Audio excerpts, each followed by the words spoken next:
From the heartland of America and the gateway to the West, good morning, good evening, wherever you may be across the nation, around the world. I'm George Norian. Welcome to Coast AM. Next hour, of course, we will continue with our discussion with Miriam Delicato about Hopi prophecy, and she'll start in just a few moments as well. In our final hour tonight, top 10 crypto stories with Lauren Coleman. Here's what's happening, by the way. If you fly a lot like I do, you do not like these stories, but you got to hear it. An American Airlines plane carrying 152 people tonight skidded off the runway and broke into two Tuesday night after landing in Kingston, Jamaica, injuring at least 40 people. No reports yet of fatalities in this crash. The plane was carrying 145 passengers, 7 crew members. Passengers at the airport told local media there that Flight 331 had just arrived from Miami in heavy rain when the crash occurred. San Jose police under fire for interactions with the public that have turned violent. Well, they have now launched a pilot project equipping officers with head-mounted cameras to record contacts with civilians. Officers will activate the cameras about the size of a Bluetooth device and attached by a headband above the ear. Every time they respond or make contact with a person, at the end of the officer's shift, the recording will be downloaded to a central server. Chief Rob Davis says the devices to be tested by 18 patrol officers are a technological advance comparable to the advent of police cars, two-way radios, and the 911 emergency system. Now, San Jose is the first major U.S. city to try out the devices known as Exxon. Lauren Weinstein is our expert when it comes to these kinds of privacy issues, and he has been involved with the development of the Internet for decades. Lauren, what do you think of this idea, putting video cameras on the heads of police officers in this city and maybe in others? Hi, George. Always a pleasure to join you on these issues. Yeah, this is kind of interesting because this is first off, it's from our friends at Taser who are producing this equipment. Taser International of Arizona. And when you think about this, immediately what comes to mind is you think about dash cams that patrol cars have now, right? Where you frequently see that footage, and it's very interesting. It's caught sometimes it's caught criminals, sometimes it's caught rogue policemen, beating up someone at the side of the road, things like that. And sometimes, tragically, it has captured a police officer getting shot or hurt in the line of duty. Or even another car smashing into a stopped car while he's trying to help someone at the side. The thing that's different about this project, and of course it is, as you mentioned, it's a pilot project. They're doing it with 18. The equipment's kind of on loan. It's not quite clear what's going to happen. It's a different sort of thing in some key ways that I think are worth thinking about. One is that the dash cams that patrol cars use are almost always automatic.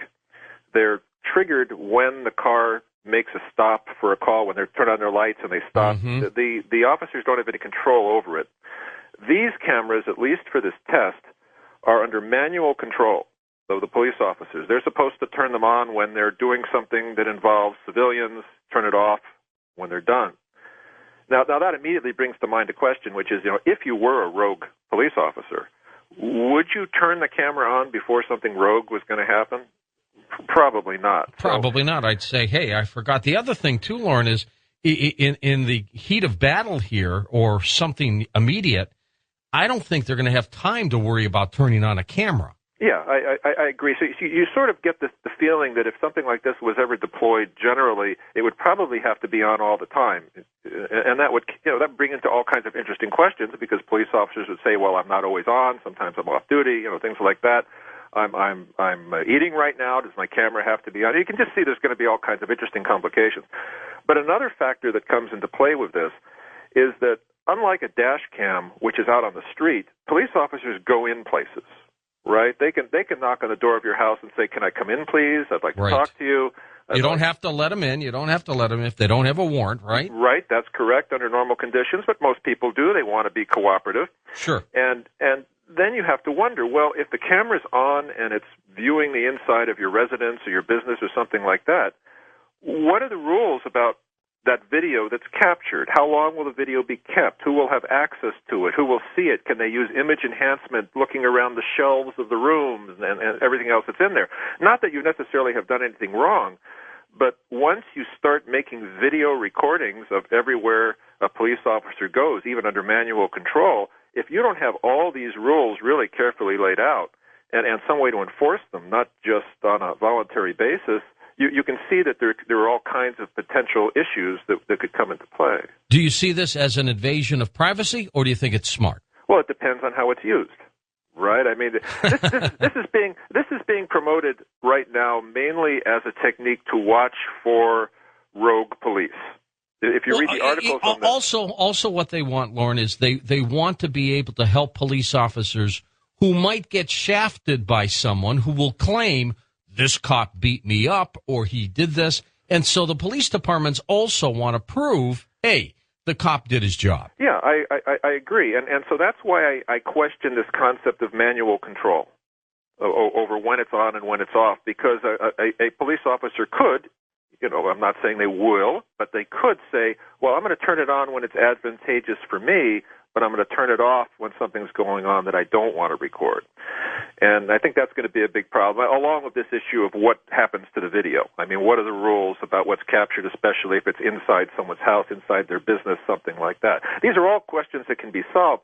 One other thing I noticed in these articles that kind of attracted my attention was they asked, I guess, the police spokesman, how is this going? What kind of reaction are you getting from people on the street? And he said, it's going great. Most people just think it's an earpiece.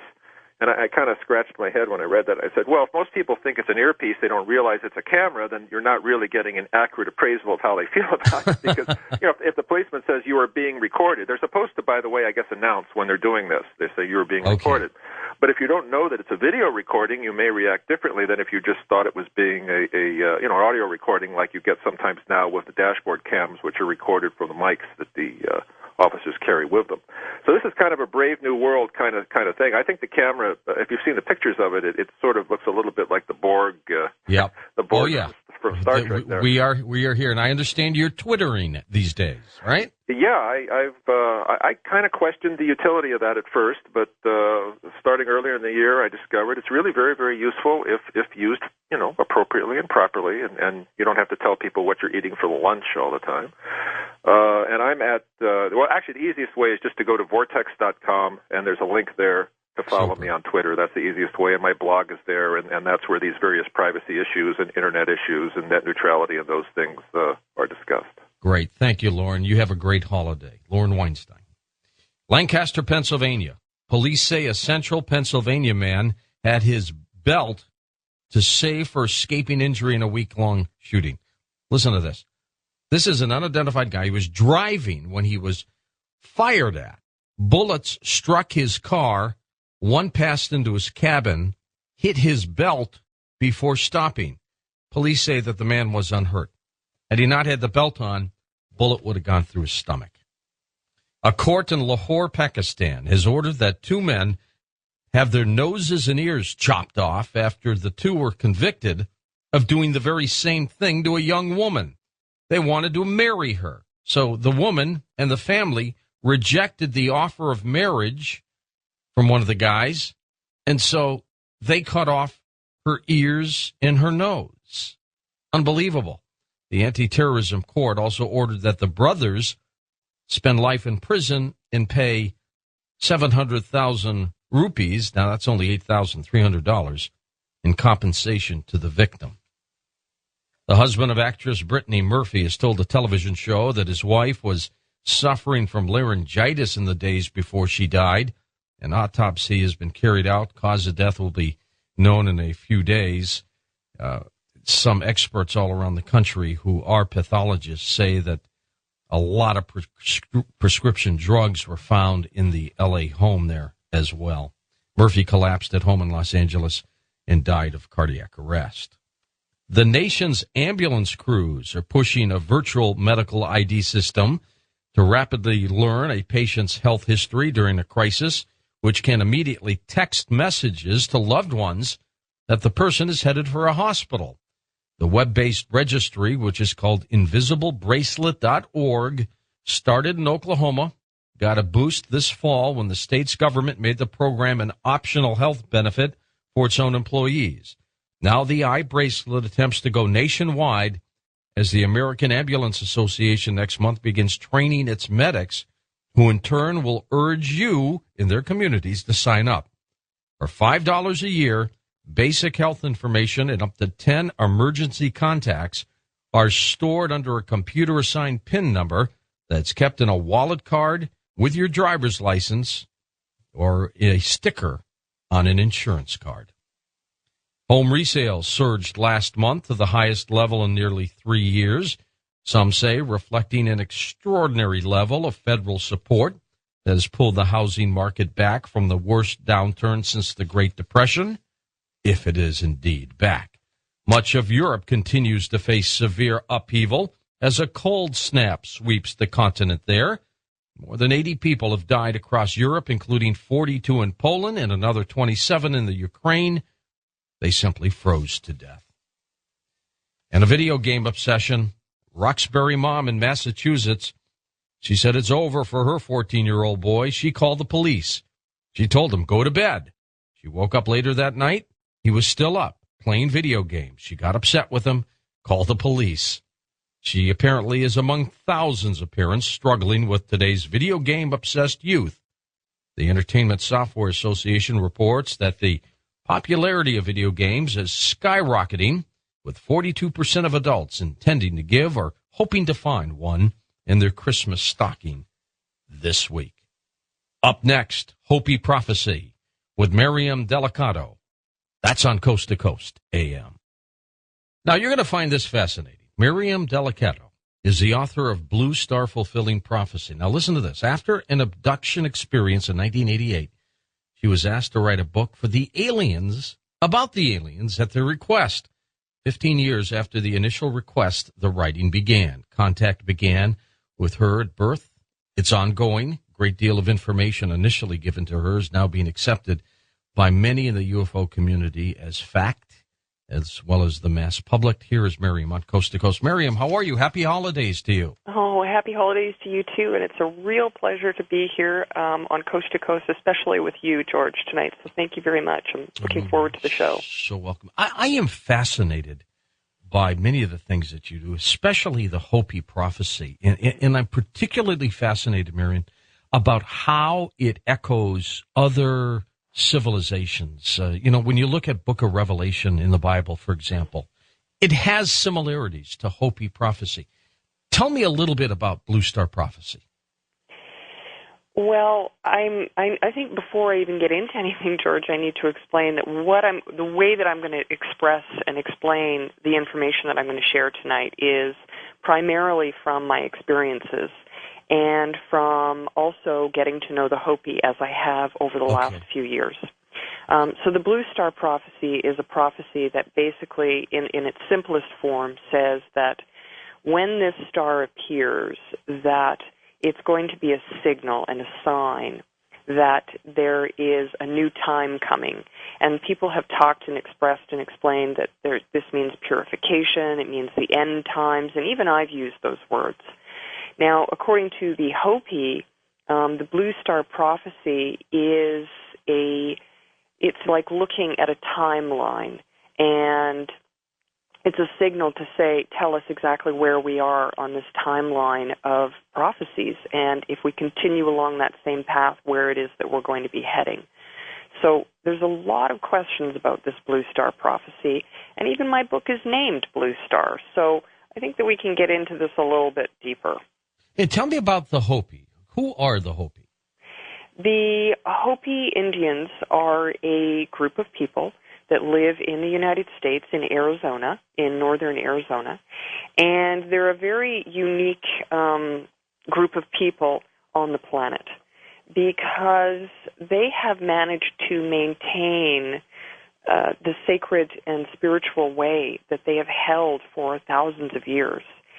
And the Hopi Indians are unique because of this particular ability that they have to really stay connected with the earth and with their ceremonies and with understanding that they, as they say, made a promise.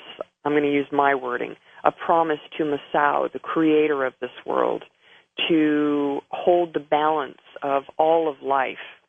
And they are deeply what I call spiritual, and they do hold sacred knowledge that indigenous people around the world, all around the world, hold this same sacred knowledge. Many of the indigenous people have lost this, or they've lost part of this sacred knowledge, but the Hopi have managed to maintain almost all of it. And considering the fact that they are in a very industrialized part of the world, meaning the United States, mm-hmm. and they are surrounded by that industrialization, it really demonstrates their character and their ability to stay focused on the earth and the sacredness of it. Miriam, are there many Hopi left in the country? Yes, there are. I am not sure of the exact number of Hopi that there are. However, the reservation in Arizona has 3 mesas, first, second, and third mesa, and on each one of those mesas are a number of different villages. Almost all of the people that live on this reservation are Hopi and Hopi alone. There are very few outsiders that actually reside there. Do we know if some of their prophecy in the past has come to pass? Yes, I would say absolutely. You said that with a breath. How come? I say that with a breath because one of the reasons why I'm speaking now about this very special relationship that I have with these sacred people is because we have to step back for a little bit, if that's all right, George, to get into their prophecies, if that's all right. Because I really want to make this as clear as I possibly can for people. The Hopi have several different prophecies, many, in fact. And this is where the real education begins, I hope. The way that the ceremonies take place in Hopi and the way that the prophecies have been laid out, for example, it's a very complex and intricate system that they have in Hopi. And, for example, I have to go back to the small village, the one village. Each village has different kivas. And if anyone doesn't know what the kiva is a sacred ceremonial place that is basically under the earth. It's underground. And the Hopi spiritual, traditional people go into this kiva and they do sacred ceremony that is not for the eyes of the outsider. Is this cave-like? It's similar, I would say so. It represents a number of different things to the Hopi. It represents the birth from the last world into this world. It represents the earth itself. It has representation as, many different areas for the spiritual life itself. But in order to get into any detail, you have to ask a Hopi. Okay. So within each one of these kivas, and within, for example, one village alone, and there are many villages in Hopi, there are separate kivas, and each one of these kivas holds different knowledge. For example, one kiva may hold the sacred knowledge of the past, of the beginning of life, of where we came from. Another one will hold the future, meaning the prophecies of the world, the prophecies of their own village, the prophecies of the Hopi. There's all different types of prophecy that they can carry and hold on to. Another kiva will hold the knowledge of where you are at the current time, so they will be the seers of the moment. And I do hope that I'm explaining this clearly enough. So you're doing well. We're going to take this quick break, Miriam, and we'll come right back to talk about the Hopi prophecy. And also you'll tell us what happened to you a long time ago. I'm George Norrie, back in a moment at Coast to Coast AM. And tonight we're talking about Blue Star Fulfilling Prophecy with Miriam Delicato. And we'll be back with Miriam in just a moment on Coast to Coast AM. And welcome back to Coast.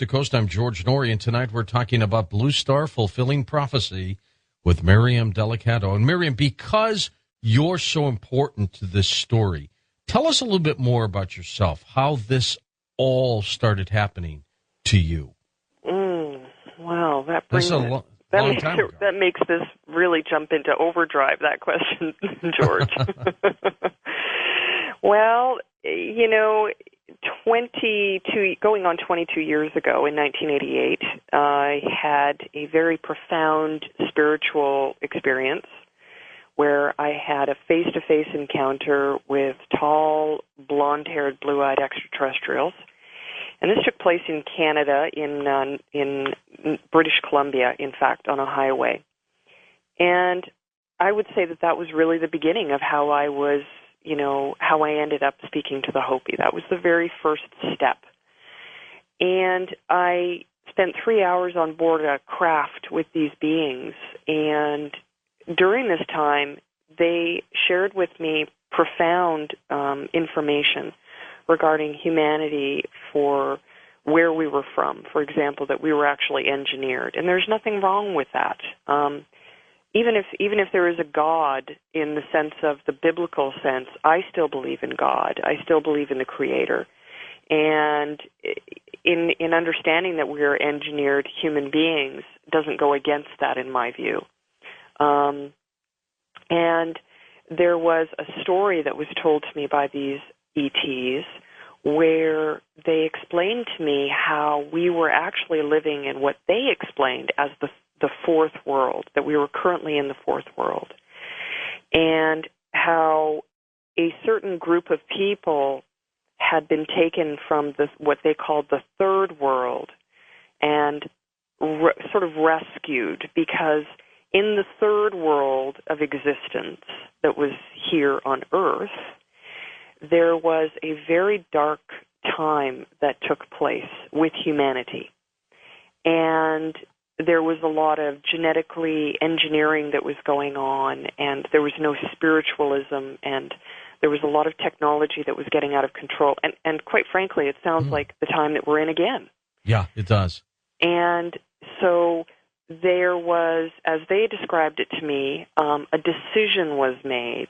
And I believe this decision was made by the Creator himself, itself, to cleanse the earth of this destructive force and to start new again.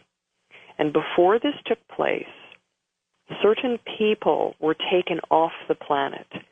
And this is what was described to me by these tall, blonde, blue-eyed ETs, that they were taken off the planet and given a safe harbor while this process was taking place.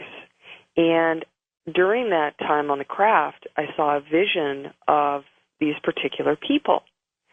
And I was told that one day I would find them, and that at that time was when we would all begin to gather and come back together again, all of us.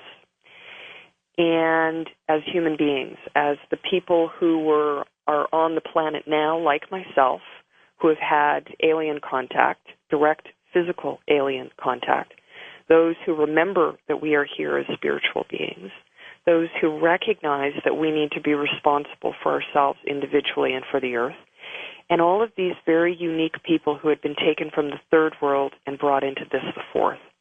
For the longest time, George, I always thought I was going to have to hike into the jungle in South America and Peru or something, I thought and pondered about that a lot, and I just, didn't know how I was ever going to find them. And so through after many, many, many years of, sitting back and not really participating in the UFO community, spiritual community, just really staying hidden, I was sort of prodded by these ETs in visions and dreams to go to the Four Corners area, because, of course, I had been given a great deal of information about that particular area as being a very sacred and important area in these, quote, end times. And so when I took this journey in 2003, I knew that I had to go through the Hopi lands, but I didn't know a single thing about them other than the fact that they were Indians living on a reserve and that they apparently had sacred knowledge. I didn't know anything else. And when I went into the area, I saw a mountain, what I thought originally was a mountain way back in 1988, which is shiprock. It's a formation. It's a formation pushed up out of the desert floor in New Mexico. And that was something that they had shown me on board the craft. And a number of other things that are too complicated to get into in the program tonight. It just wouldn't have enough time to explain. Were you welcome with open arms when you went to see the Hopi?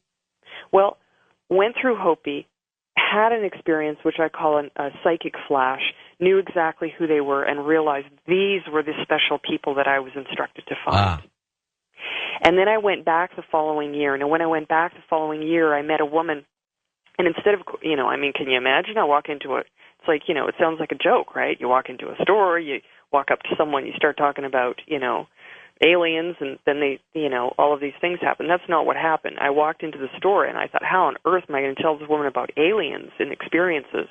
Without her running out the door, right? Yeah, without her calling the police to come take me away. So I was very, very, very emotional, and I went to her, and I was telling her that I've had these visions and dreams, is what I explained.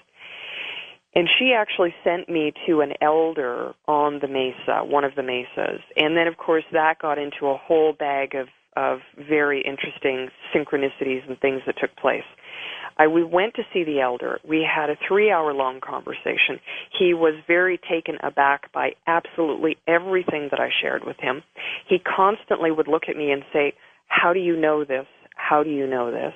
And I would tell him it through visions and dreams. And finally, he said to me, are we talking about aliens? And I said, yes. And then I felt the freedom of being able to share a little bit more detail. Now, during a break time on the mesa with this particular elder, I took a walk because he was a medicine man and he needed to do his work on someone. So I went and spent a little bit of time with this little girl, the daughter of the woman who had sent me to the mesa, and heard her speaking. Now, this is one of the most fascinating little tidbits of my experience, is that this little girl started speaking, and I heard her speak this language that was Hopi, but one of the words that she used was a word that the ETs always said to me. What was that?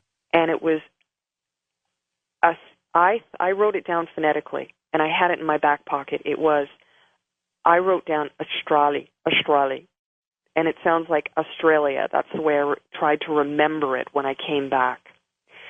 The little girl said, Asquali, and that means thank you in Hopi. It means a woman saying thank you in Hopi.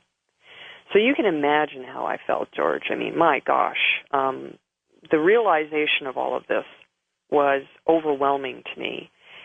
And then while I was on that mesa, I actually had an encounter with a Nordic ET. And there is no question in my mind, way, shape, or form, that this was a Nordic extraterrestrial. Blonde hair, blue eyes, very muscular, pale, pinkish, off-white, almost translucent skin. And he's standing at this little place on the mesa buying, I don't know what, at this little store that they had up on the mesa at the time.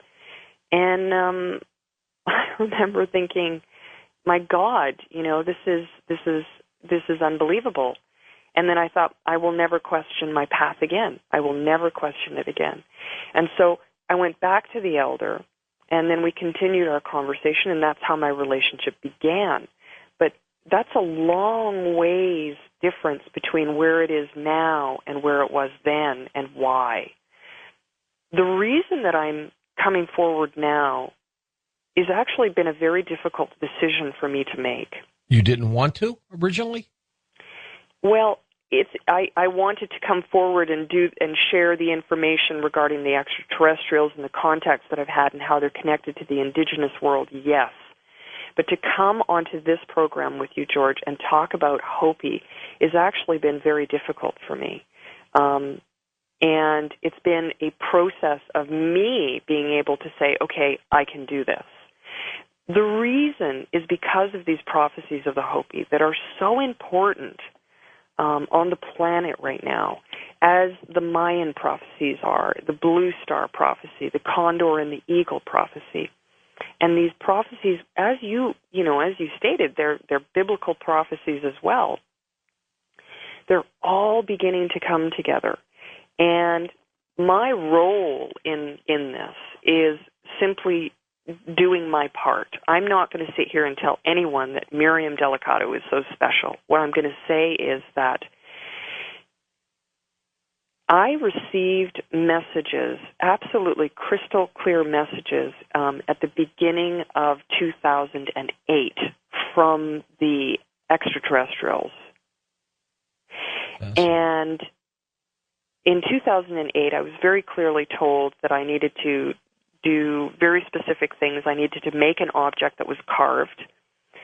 I needed to go to Hopi. I needed to go to the Mayans. I needed to give this message to them. The star beings were saying it's time for the great gathering to take place. And so that's exactly what I did. And again, not an easy process, but I have shared some information about that, how I demanded, because I'm kind of demanding, I mean, it's not like I'm going to just listen to everything they say and go, oh yeah, I'll do whatever you want. It's not like that. I think about it. I think about how it's going to affect people, humanity, the earth, my family. They asked me to do this, gave me these instructions. And so I put my demands out, and I thought, my goodness, you're going to ask me to do this. I want some proof, man. I can't make this what you're asking me to make in this carving and bring it to the Hopi without some sort of proof. So I said I needed the funding to go on this trip to Hopi. I needed someone to take care of my mother. And I said I need physical proof. And I said I would want you to bring eagle feathers to my feet.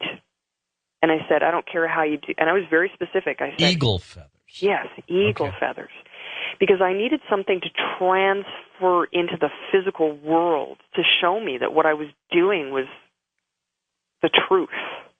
You needed a sign. I needed a sign. Boy, did I need a sign. I needed like 5 of them. I got all of them. But these feathers, my goodness, everything came and everything, within a week, all of this, the carver came into my life, the money came into my life, someone was there to take care of my mother. And then I walked out into my garden, George, and, oh my goodness, pulled the hose to go and water my beautiful garden. And I had said very clearly, and listen to the wording, and this is something to demonstrate the power that we have as human beings. I said to them, I want eagle feathers to my feet, and I want a pure white feather. Well, you didn't ask for too much, did you? No, not at all. Well, this is a big task they'd asked me to pass on, and it was about the prophecies. And that's why I was so nervous about it, because I said, how can you ask me to do this with these prophecies? So I went out into the garden, got the hose, got it all, I'm standing out there, and I take a breath, and I'm like, okay, ready to let the water go with the hose. And I take a breath, and I look down right where I stood, and my God, there were 7 eagle feathers at my feet, and 1 pure white feather. You cannot ask for bigger signs than that, Miriam. My gosh. Well, that was it, George. I mean, again, I went through another transformation from saying, okay, I'm done. I'm going to keep following this path. So I went down to Arizona, and I went to the Hopi, and I had never in the past asked this to meet with the Hopi leadership.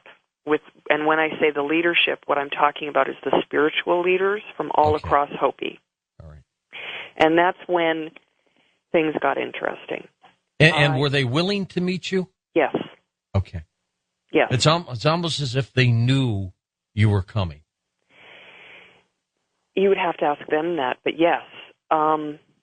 I had requested, as never before, I built up a relationship with certain of these very, very special people in Hopi. And to make this very clear to the listeners, they do not talk to me about, and sit down and talk to me in detail about their prophecies or extraterrestrials. I share a great deal with them. They have shared very important information for us right now that I am going to share with the listeners tonight.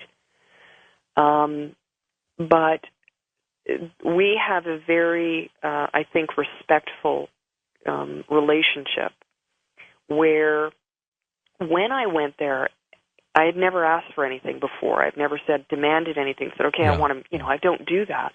But on this particular trip, it was very important. So I went to the one leader and I said, I would like to meet with the leadership. And I showed him what I brought, and he said, okay, when do you want to meet? It was very simple, and I was like, okay. And then the ETs said, no, wait. And so I went to Arizona. And that was when I met a man who said that he was a representative of the Mayan Council out of Guatemala. Okay. And I was elated. I was absolutely elated, George, because that was the moment that I found out that the Guatemalan Council, the Guatemalan Mayan Council, and that many of these indigenous tribes of South America had been also receiving the exact same message saying that it was time for this gathering to begin. So you can imagine, I went to tell them all, okay, the star beings, the message from them in part was it's time for this gathering, and that we as contactees, abductees, spiritual people, all of the people that are really interested in the earth and humanity are ready. It's time. We're all feeling it. Let's move. And my conversation with these individuals who were going to begin organizing this was overpowering for me. It was so moving. But there, George, is why I've come forward, because things are not always as they appear to be. And the Hopi have been very, very, I think, discouraged by individuals within their own community and within a small group of people who have stepped forward to assist in bringing people together. But in the meantime, the prophecies have been really made into something that is like a sideshow. I mean, George. Yeah, and I want you to be able to set those straight tonight when we start going into the specifics of that. Because yes. I have assumed that, too, yes. that it's almost been a game, Oh, thank you for saying that, George. As I said, I am not on the program tonight, and I really need to make this clear from my heart. And I'm going to ask you this because I want to be able to finish this thought because it's really important. How much time do I have? We've got about 40 seconds before the okay. I'm going to save it for when we come back because it's really going to be a beautiful message for your listeners from Hopi. Answer this for me before we break. Okay. Are you hopeful or are you scared about the future? Oh, my goodness. I am so hopeful. I am so hopeful.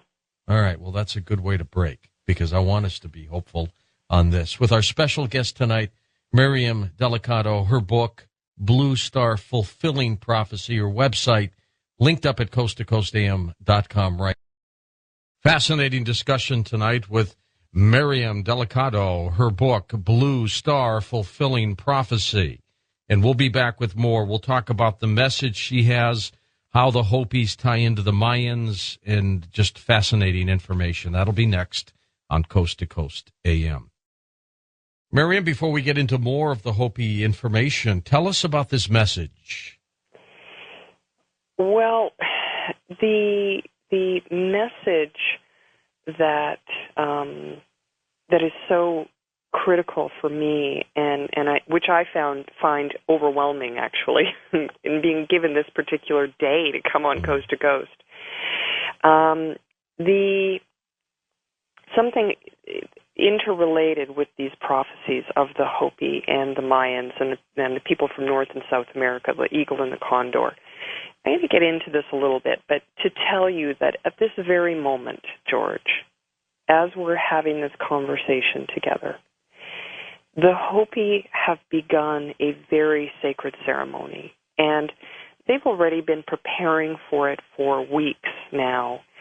And as we are having this discussion about them, they are doing what it is that they have made this commitment of their lives to, in holding this truth and this wisdom and knowledge and promise to Masao to uphold the sacred laws of living with nature and to hold the balance of not just the world, but of everything. And this particular ceremony is about laying out the life plan for the new year. So it's very fitting, in my view, that I was blessed enough to have this opportunity to come on the program today, because one of the reasons that I chose to come forward, because the Hopi did not ask me to, they are aware that I'm of me having this conversation. And it did not bother them that you were coming on? Did it bother them? I think I'll have to clarify that. They're concerned. They're concerned because so often in the past, and even right now, there are people who are taking their sacred knowledge, which is the prophecies. They're taking wisdom that they think that they understand, and they're using it to further themselves, either on any different level, to make a name for themselves, to get themselves notoriety. And I know that some people are going to view what it is that I'm doing in the same way. But I have spent probably close to, I spent 2 full months in Hopi in April and in March and April of this year because of the prophecies. And I spent them in Hopi. And these leaders that are in Hopi, something very unique has happened in the last year with them. And it is one of the misconceptions that I'm here to straighten out. Okay. And to me, this is so serious, George. I'm taking a breath because I need to make sure that this is done properly and respectfully for them on their behalf. And you know how difficult it's been to get Hopi elders, real Hopi elders. Yes. I want to qualify that. Thank you. on the program. I mean, there are some people who will come on claiming to be Hopi elders, but it's pretty difficult to authenticate them. So, well, George, I'm loving the conversation with you because clearly you understand that there are some issues here. Okay. Just give me one moment here to think about how I'm going to encapsulate this. Okay. Thank you. Okay. The issue out in Hopi is that there are, as I began to explain before, about the one village has all the different kivas, and each kiva will represent a different part of knowledge. And then there are clans, and then the clans represent different knowledge. And then there are societies within those kivas, and there are structures for the hierarchy of the, quote, leaders and who they are in the village and in the kivas and in the home. And it is absolutely, I always crack jokes about this, honestly. I say, if anyone ever thought that politics was complicated, all they have to do is look at Hopi, the life of Hopi, and it's like it's like looking at child's play in the rest of the world.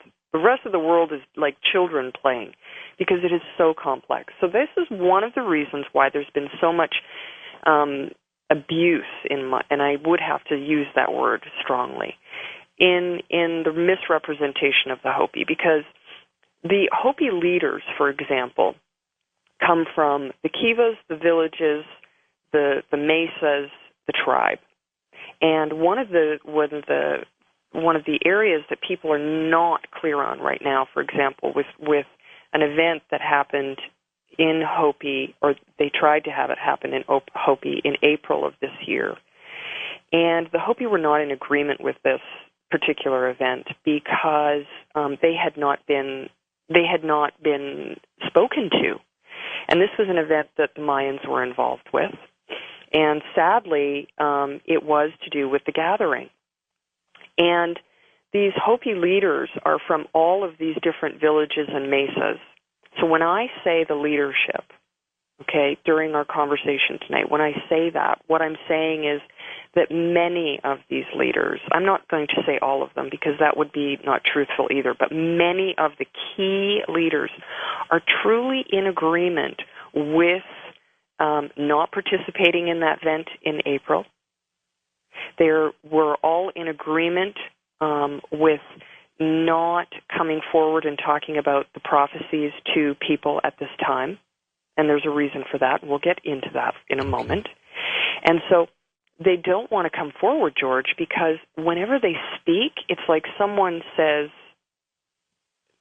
it's like you go to Hopi, you visit the elders, and many people have that opportunity to meet with some of these very high leaders. And at the end of it, the leaders will look at them and they will make a statement quite similar to this. They'll say, now take this knowledge back to the world with you. And then that person misunderstands, and then all of a sudden, the next thing you know, they're speaking on behalf of Hopi. Right, and it's all over the place. Right. And the other thing I found too, Mary, is you go on the internet, and you try to look for Hopi prophecy, you'll get all these different kinds of dramatic, prophetic items, when the blue star, and there's an interpretation, many I've seen, about what that is and what that means, ant people and everything else. How do we know what's real and what isn't?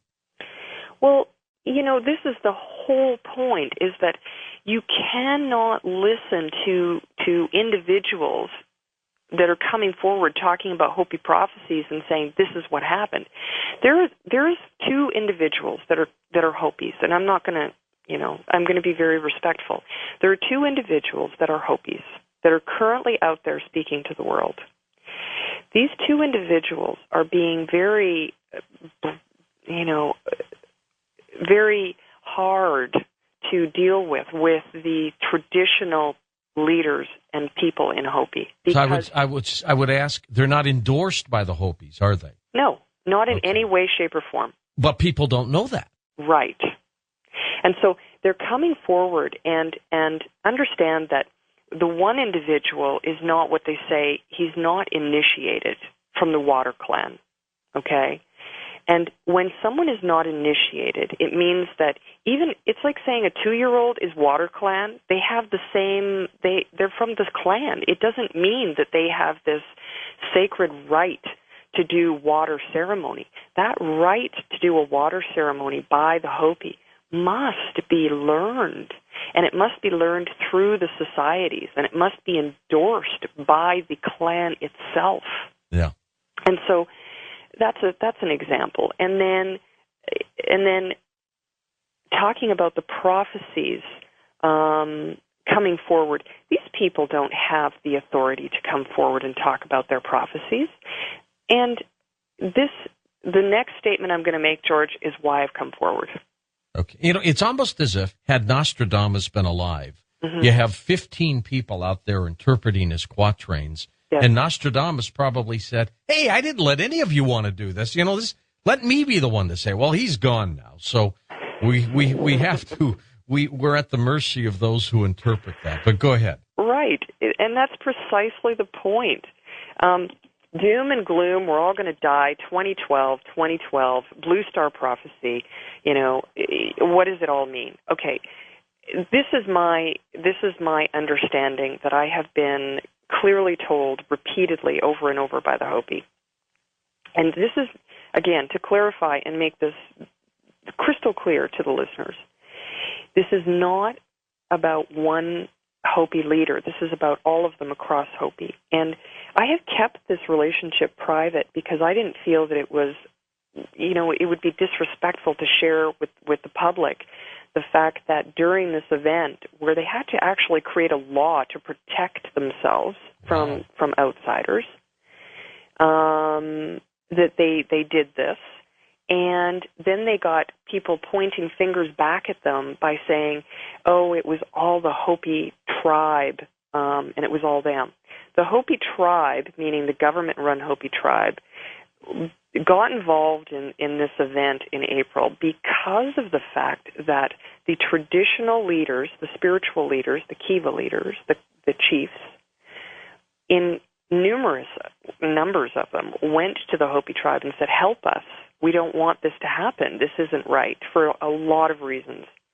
And so they tried to, put this law into place, and then the next thing you know, all of a sudden the story goes out across the airwaves that the Hopi are all, broken apart, and that they are not unified, and that they are infighting and everything else. Infighting, and and then now we have someone saying that the Blue Star prophecy has been fulfilled.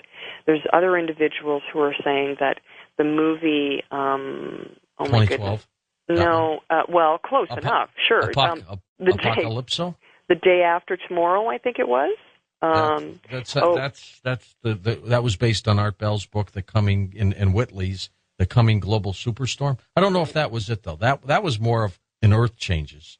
Well, one of the Hopis that's currently out there speaking on behalf of Hopi, who is clearly not authorized, is telling people that the day after tomorrow is not a possibility, that it is a certainty in the Hopi.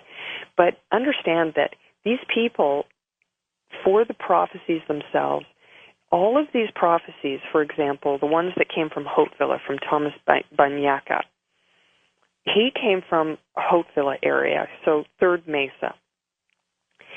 Second Mesa is the mother village, and they are currently the village where the Mesa, where all of the sacred ceremonies are still being maintained. And that means that all of the Kachina dances are happening, which are these sacred dances, not what they call the social dances. Yeah, what does Kachina mean? Sacred? You know what? That's a good question, George. I've never bothered to ask. But the Kachinas are like their gods, right? Okay. The Kachinas are like their gods. And so the Kachina dances, the Kachinas stand for different things within the culture, within the connectedness of everyone. And everything in Hopi life is interconnected. And so are these prophecies. The prophecies can't be told by one clan, one Kiva, one person. But the bulk of the Hopis, they do believe in the prophecies, don't they? Oh, my goodness. The prophecies, absolutely. And they are seeing signs that are beginning to show. I can feel quite confident that they are seeing signs that are beginning to show that they're saying, wow, this may be a prophecy being fulfilled. But they haven't said to me directly what that was. But when it comes to 2012 and when it comes to the Blue Star prophecy, those two that people are talking about so much right now, I'm going to clarify. Okay. 2012, one of the biggest concerns that they have are these people that are stepping forward talking about these prophecies have no authority to do so or the spiritual backing.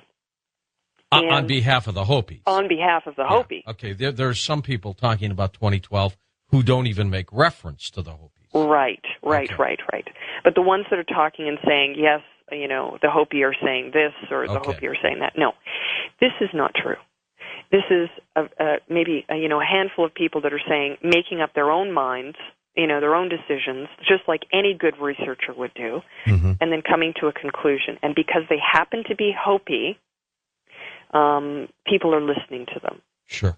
2012 to the Hopi does not mean the end of the world. It doesn't mean death, destruction, and dying. And they are so concerned about this particular point. And 2012, they just look at me, and I can see their faces as I'm saying this. Just look at me, and they shake their head. And they say, I just don't understand why people are doing this. Now, this ceremony that they are in right now for this laying out of the new year is about being respectful. Yeah. And this is very much what they call the month of being respectful. And their concern is that understanding how these energies in life work and how everything is truly interconnected as they go into their ceremonies to hold the balance of the world. But let me say that the condor dancers that were at this event in April are also in this sacred ceremony laying out of the new year at this very moment. And so that has to do with the condor and the eagle prophecy being fulfilled or not fulfilled. These sacred people are doing their work to hold everything in balance. And here's what we're doing on the outside world. A couple of rogue people, even within these different groups, within Hopi or within other nations and tribes also, are going around and talking about 2012 and talking about the destruction that we're possibly going to be going into. And they hold a lot of energy in doing that. And they're scaring the heck out of us. Yes. And the concern of the Hopi is, and I've had more than one of them say this to me, man, those people, they're going to make it happen because of what we're thinking and doing. And right now, the connection for me, George, is that I've sat, and I promised them that I would never talk about this. But the risk of not coming forward at this time is so great for the balance of not only ourselves as humanity, as a collective. I mean, I've been listening on the air just like everybody else to the commercials, talking about the government, talking about how the financial situation, all of these things, our rights are being taken away, genetically modified foods, seeds, all of these things. George, we have got to turn things around. And one of the things that is critical right now is that these indigenous people deserve our respect.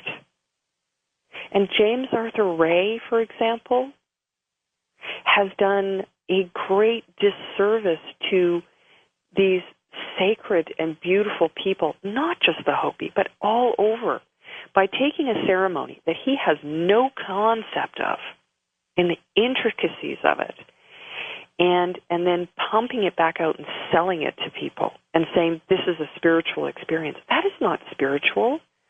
And there is no tribe that I know in anywhere in the world that would agree that that is something spiritual. So, this is a really serious subject matter because we are all clamoring for something, even more so. And because this 2012 Mayan connection, here's the thing. The Hopis and the Mayans are connected. Let's hold it right there. Okay, we're going to take this break, and I want to talk about the Hopi and Mayan connection when we come right back on Coast to Coast AM. Okay, next hour we're going to take your phone calls with Miriam. Right now, when we come back, though, more on the Hopis and the Mayans on Coast to Coast AM. And welcome back to Coast to Coast. I'm George Norrie. We're with Miriam Delicato, and we're also talking about her work, Blue Star Fulfilling Prophecy. Now the tie-in, the Mayans and the Hopis. If there is a tie-in, is there? There absolutely is. And actually, this is where I believe that it gets the most interesting. First of all, to just go back just for a moment to the Blue Star Prophecy. So the information coming from the Hopi is that the Blue Star Prophecy, there is not a consensus from all of the leaders that this has happened, first of all. And that 2012 is not the end of the world and we're not going to have devastating destruction, that it's actually a positive message that they see for the future. It's a positive message, and that they believe that this is going to be a positive event and that it is truly a time of transformation rather than a destruction. It means that we're just going to change. We're going to change who we are. So this is where the tie-in comes with the Mayans. Now I'm going to tell you two different levels of this. One is from the contact that I had from these tall blonde ETs. They very specifically told me that these groups of people that were taken from the last world were brought into this, what we call the fourth world. And these ETs were very clear that these particular people, these indigenous tribes around the world, have something very special, and that is within their very DNA that they are different than the rest of the human beings on Earth. Because it's like saying that they're a different prototype of physical being. And this is also one of the reasons why they've been able to not be tempted by this outside world, because really within their DNA, they've already gone through this process once. Now, the Hopis and the Mayans in particular, along with a few other groups of indigenous people around the earth, are still deeply connected to their sacred ways. The Hopis and the Mayans were originally the same people. It was like saying they were exactly the same group. So when the Mayans say that they are the timekeepers, they can't be the timekeepers without the Hopi, because the Hopi also are the timekeepers. So whatever it is that we can say about the Mayans, we can also say about the Hopi, because there was a split in that group a very long time ago.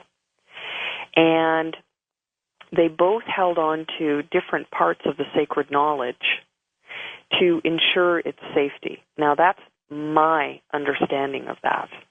And the Mayans have stepped forward because they recognize that all of these prophecies that have given them a guide as to where humanity is in this cycle is coming to the transition phase. And that's what this is. It's a transition. It's not destructive in any way. And although the Mayans talk about moving into the heart, it is in the heart of humanity and in the heart of the earth. It is in the heart of everything that they're referring to. And these indigenous tribes around the world, if they are still connected in the traditional way, meaning doing sacred ceremony, then they are receiving these messages from the other worlds, from the other dimensions, that we are in that very special time right now. And they have an important role to play in this transition phase that humanity is walking through. I mean, there's not a single human being that is alive today that can truly sit back and admit that we are not in a transition phase of life. We can feel it. We can all feel it. We should be able to. And so my message is not mine. I'm not here on the air because I'm the only one getting this message. Millions of people are receiving the exact same messages as me. The difference between me and them is that I have an opportunity to speak with you. There is no difference. And so it is with the indigenous tribes. The Hopis and the Mayans, the prophecy of the condor and the eagle coming together, is really about bringing back the spiritual way of life for all of us and bringing that back into our lives. The indigenous people that are still living in the sacred ways need to come halfway out of their protection mode of who they are and what they're doing. They need to come and meet the industrial world. And the industrialized world, we need to go halfway and meet them. Because until we find that balance between the two worlds, we're not going to succeed. We can't go back to a fully sacred way of life, meaning we can't all live in a jungle or, in an isolated area. And we can't, and they can't all come out and live in our cities, but we have to come together. And that's where this is really fascinating, because when I received those messages from the ETs in 2008, it was about this great gathering. It was about the gathering beginning. And this gathering, as it was described to me in 1988, and again, if you think back to 1988, not a lot of people were talking about aliens and ETs and extraterrestrials, although, no, George, I would suspect that you were. Yeah, a little bit. Hey, and also, I want you to explain to us what the blue star is, because I'm hearing different definitions on that too, Miriam. Well, again, I know that I know everyone's going to be a little disappointed when I answer this, because the blue star is not something that they will discuss with anyone, because they haven't seen it yet, and they don't want to throw people into panic if it does come.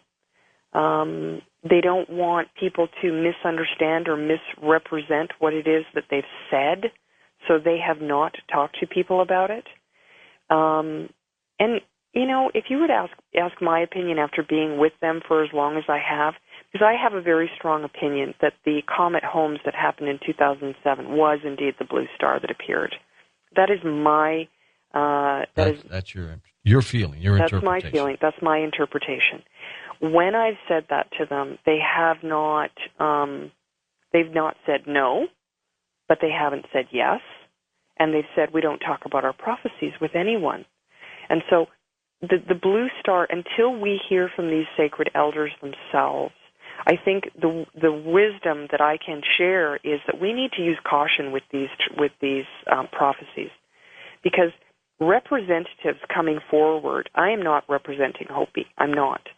I'm a friend to them, and that's the way that I like to describe it. I'm a friend of theirs who is greatly concerned because of my contacts with my star beings and the star family that's out there, and that we all have a job to do, and we're doing that in our own ways, taking that responsibility. The blue star, I believe, is a physical event, in my view, from the information that the ETs gave me. Because you see, George, in 1988, they specifically said to me that a star would appear in the sky for all of man to see, and that nothing or no one would be able to hide its presence from the world, and that it would be a sign to the people that the end was near and it was time to prepare. And they didn't say that that was the end of the world. They said that we needed to prepare for a different way of life, a more natural way of life. And so, yes, I've talked about safe lands and all of those things, and so have the Hopi, but it gets twisted by whoever it is that's not really, they're only focusing on one area. So the blue star, until they come forward, I'm going to tell everyone and ask everyone to please have respect and wait for them. And honestly, George, I hope that they come onto your program. I would love to have them come forward and speak to you on your program. That would be amazing. Are you familiar with this spiral that was spotted over Norway? Yes. Some people said it was a Russian rocket. Who knows? But it had a blue beam right in the middle of it, Miriam. Yes. Does that have anything to do with any of this? Oh, my goodness. You know what? It could very well be. I actually took that information and sent it off frantically to my friends out in Hopi, these traditional leaders, to a couple of them. And I just said, are you aware of this? Do you know what this is? And they didn't get back to me because, of course, they were going into ceremony. And they don't speak to anyone when they go into ceremony. It doesn't matter who you are. Obama could go into Hopi and they wouldn't care. They don't speak to anyone. So I think that they look at those things, and maybe they will come forward and make a comment or a statement about that at some point in the near future. And one of the reasons why I'm doing what I'm doing is hopefully to, clear that space and clear up some misunderstandings about who the Hopi are and what information is being given about them. But these sacred people from all over, going back to that for a moment with the indigenous people, they all have had prophecies given to them by the Creator when they came to this world. And those prophecies were given to them not as something that would be for sure that would happen, but signs that they were told to watch for. And if these signs happened, that it would tell them that they were still on this same path. And so from the understanding that I have, the prophecies have been fulfilled by many different tribes around the world, including the Mayans, and the Incans and the Huichols and a number of other tribes. But, George, where are these traditional people? Because the ones that are speaking right now are not the traditional people. I can tell you that for certain. No. So why are they silent, the traditional ones? For the reason that I'm explaining and expressing, and this is why I'm hopeful that it will clear the path a little bit. Because when they speak, it is so often used out of context by other individuals to further themselves in some way, or the information is misunderstood. So if they say, for example, that the blue star did appear, all of a sudden it's going to create absolute panic because everyone's going to think, oh my gosh, the blue stars appeared, it's the end of the world. Yeah. So I think getting the message out to say that is not the truth for the blue star is the first step. That's what I believe. That's what I believe in my heart with my interpretation of this. They can't come forward and tell us that these prophecies have happened or have not happened because it's not being clearly heard by people. And that is why they have not come forward. And what we're doing, like myself and a group of us, in starting what we call the Great Gathering, we intend on giving these indigenous voices a clear voice to the world from their hearts and to give us instructions for how we can move through this very special time. And tell me about this gathering. When is it, and where will it be? Where will it be? Well, the gathering is an event that, as you know, as clearly as I've hopefully been able to express here, has been given to me, the information about it from these tall blonde ETs. And then finding out as I've walked, with the sacred people, the different tribes, that their prophecies also talk about this great gathering. And it's the same thing for all of us. We are in that time, and how this will transpire is that we intend on getting the message of the great gathering out first to make as many people as possible understand that it's time for this to take place and that we need to come together to create this voice. And it's not my voice, it's our voice, the voice of the indigenous, the industrialized world, the scientists, the religious leaders, all of these people. And we are saying that in 2010, the Great Gathering will take place.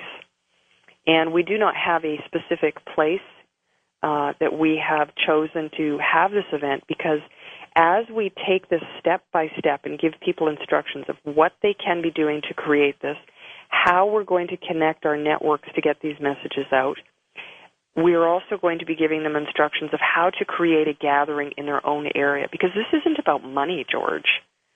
This isn't about charging people to take part in an event that has to do with humanity and the earth. And so there's a lot of questions around when and where and how and who's going to do it and all of these things.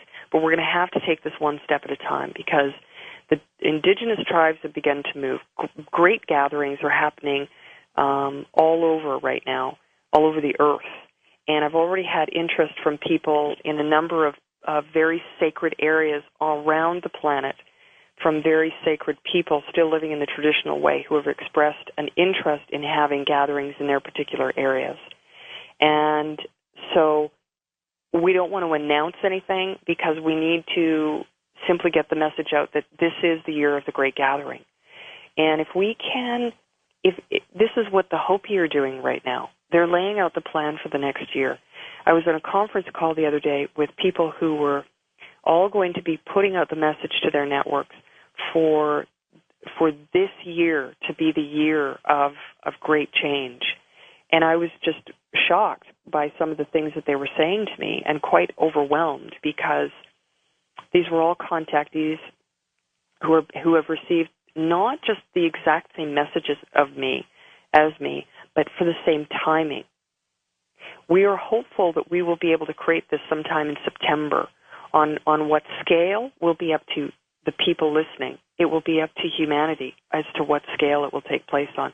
But we can no longer afford to have our rights taken away as an individual and as a human being. And we don't need to do that. We don't need to go down that road anymore. And having respect for one another is a really easy thing to do. Are you amazed at how the traditional prophecies of all various civilizations are pretty close to the same? I have to admit, I feel like I live in an entirely magical world, George.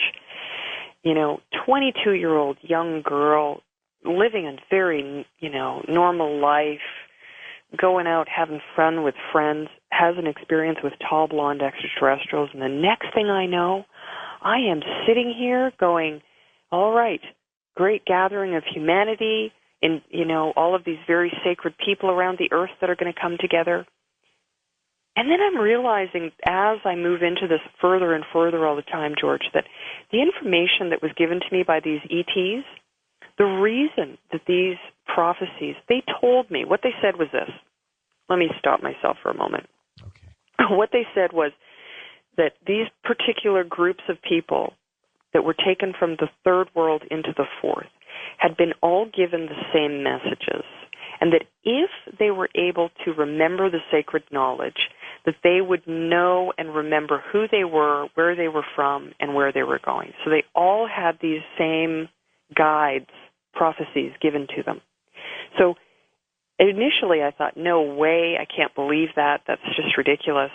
Then I found the Hopi prophecies when I went there and spoke to them the first time and actually looked them up for the first time, and realized that these prophecies were identical to what information I was given. And then the more tribes that I speak to, the more I find that they are absolutely identical. And this is something that they have held on to, because as you see by people who are not, they're researching it and they're maybe not understanding it fully on a spiritual level, they're misinterpreting it, there becomes confusion, and that's why they've held on to it and had that remain so private. Because if all of that information about these prophecies was laid out, we may be a little bit more confused than we already are. And now it's time to get the information out from the true traditional people. And I'm not speaking for them. That's their job. That's what they need to do. And they will do will that. They? I was going to say, they will do that. Yes, they absolutely will. They need to have the right people supporting them. And that's where I believe that what I call the star family will come in. Because as it was explained to me by the ETs in 88, they said, when this gathering takes place, they gave me very clear instructions. They said, find these very sacred, special people. They said, find these people, and they will have this knowledge, and that they will call the world. That's what they said. They will call the world. They will have the information that will help to transform the world. Well, when we come back, we'll take phone calls with you next, Miriam, on Coast to Coast AM. Well, second time in a week, BlackBerry's been having trouble with emails. So if you have BlackBerry smartphones and you're having some problems with your emails, they've got a network problem once again. We're going to take your phone calls now this hour with Miriam when we come right back on Coast to Coast AM. As the calls pile up for you, Miriam, let's talk a little bit about the indigenous tribes' relationships with the so-called star beings. Do you find that to be similar to in all these cultures? Absolutely. Yeah. Absolutely. The star beings are very well known throughout the indigenous community, and they are very aware of the fact that how they came to be in this world, how we as human beings came to life. And again, this is one of those things that the indigenous communities have been slowly releasing over, the course of the last 40 or 50 years. Little snippets have been filtering back out. I know, George, that a lot of the people out there were hoping that I was going to come out and talk all about these intricate details and talk about the prophecies and tell them all about it. But, the fact is that we have to wait for these true traditional people to come forward. And I know one thing for certain, and that is that they are getting close to that point. We need to give them the opportunity to speak, and that when they come forward, that they will be speaking about the star family and the star nations. They will be talking about extraterrestrials. They will be sharing that information. And when they do, it's going to be up to us whether or not we're able to accept that or not. But they've already had a lot of hardship as it is, and we don't need to be giving them any more in that regard. So the star family stories that they have are actually identical also in respect to how the star beings have come to them in the past, have taught them the spiritual ways of this world, that have there's different stories And if you sit and you're able to actually listen to them, they're identical in the sense that, yes, they know that we were created by them. Yes, they were our spiritual guides, and they still are. And that, yes, they are part of the interdimensional world that coexists around us, that, to be quite honest, not everyone is going to be able to comprehend